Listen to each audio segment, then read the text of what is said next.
انہوں نے اچانک مجھ سے کہا, اور یہ ملی کاؤنسل کے سیکرٹری جنرل, کہ تم کو مولانا سجاد صاحب آپ کو بات شروع کرنی ہے. تو میں نے اس سیکولر پارٹی کے سب سے بڑے لیڈر سے یہ کہا کہ میں پولیٹیکل آدمی نہیں ہوں, میں صرف اکیڈمک انسان ہوں, لکھتا پڑھتا ہوں. اچانک مجھ سے کہہ دیا گیا کہ میں آپ سے بات کروں, تو میں آپ سے صرف ایک ریکویسٹ کر سکتا ہوں, وہ یہ کہ بہت سے اچھے کام آپ کی پارٹی کر چکی ہے. بابری مسجد میں 1949 میں مورتیاں آپ نے رکھوائیں, ایک اچھا کام آپ نے کیا, بہت اچھا کام کیا. دوسرا, آپ نے نماز پر پابندی لگا دی, یہ بھی آپ ہی نے کیا. تیسرا, آپ نے درشن شروع کرا دیا, یہ بھی آپ ہی نے کیا. مندر کا شیلانیاس بھی آپ ہی نے کرایا, یہ بھی آپ نے بہت بڑا کام کرا دیا. اب ایک انتم کام وہاں پر وشال مندر کے بننے کا ہے, یہ نیک کام بی جے پی کو کرنے دیجئے, اس کو بھی تو خدا کے سامنے جانا ہے, اس کو بھی جواب دینا ہے کہ ہم بھی کچھ کر کے آئے ہیں. یہ ہے سیکولر پارٹی کا کردار. اور میں اگر گنانا شروع کروں تو 4 گھنٹے تک گنا سکتا ہوں. یہ تو تقسیم ہے نا سیکولر اور کمیونل. مسلمان بھائیوں بہنوں, انٹلیکچوئل لوگوں, پولیٹیکل ایکٹیوسٹ لوگوں, سوشل ایکٹیوسٹ لوگوں, حقیقت کو سمجھو. اصل مسئلہ سیکولرزم کمیونلزم کا نہیں ہے, اصل مسئلہ برہمنیکل سوشل آرڈر کا ہے. اصل مسئلہ برہمن واد کا ہے, اور برہمن واد پر پردہ ڈالنے کے لیے اس برہمن لابی نے اپنے کو 2 حصوں میں تقسیم کیا ہے.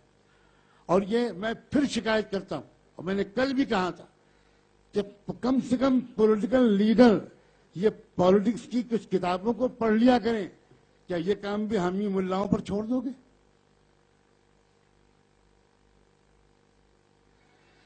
پولیٹیکل سائنس کی بیسکس میں یہ بات ہے کہ کوئی بھی آئیڈیالوجیکل موومنٹ, کوئی بھی نظریاتی تحریک, کسی وچار دھارا کو لے کر چلنے والی کوئی موومنٹ کبھی ایک پولیٹیکل پارٹی نہیں بناتی. وہ ہمیشہ 2 پارٹیاں بناتی ہیں, اور وہ دونوں پارٹیاں ایک دوسرے کو خوب گالی بکتی ہیں, خوب برا بھلا کہتی ہیں, اور پبلک پوری بیوقوف بنتی ہے. وہ سمجھتی ہے کہ یہ پارٹی اس پارٹی کے وروਧ میں ہے, یہ پارٹی اس پارٹی کی مین اپوزیشن پارٹی ہے. یہ پولیٹیکل سائنس کی ABC جاننے والے کو بھی جاننا چاہیے.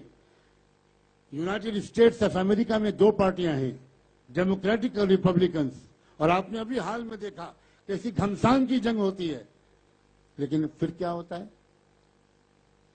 پھر یہ ہوتا ہے کہ اپوزیشن پارٹی کا کوئی سینئر لیڈر اس جیتی ہوئی پارٹی کی حکومت کا سیکرٹری آف اسٹیٹ بن جاتا ہے.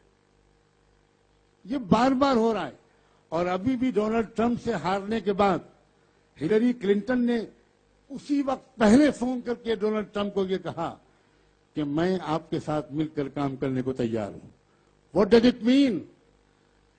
اس کا مطلب صاف ہے, ریپبلکن پارٹی اور ڈیموکریٹک پارٹی دونوں کے کانسٹیٹیوشن کے بنانے والا ایک ہی دماغ ہے, جس کے بارے میں بابل مشرا نے صبح کہا تھا. اور وہ ہیں یہودی, وہ ہیں جیوز, وہ ہیں زیونسٹ لابی. دونوں نے مل کر ایک ہی دماغ نے 2 پارٹیاں بنائی ہیں, تاکہ ایک پارٹی سے جب پبلک ناراض ہو تو دوسری پارٹی کو لے آئے, اور اس سے جب ناراض ہو تو پہلی پارٹی کو لے آئے, اور یہی چکر چلتا رہے. پالیسیز میں کوئی میجر ڈفرینس نہیں ہوگا. یہی صورتحال UK کی ہے.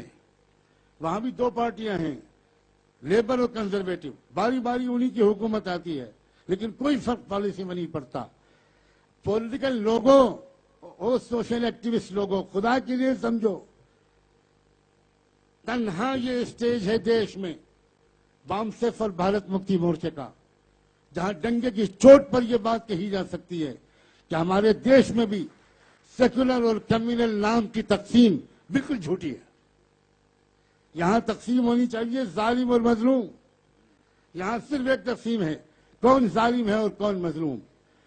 ہم کسی کو سیکولر ماننے کو تیار نہیں ہیں, اس لیے کہ وہ اپنے آپ کو سیکولر کہنے لگے اور اس کے بعد دوسروں کو کمیونل کہنے لگے, اور ہم مان لیں کہ وہ سیکولر ہیں اور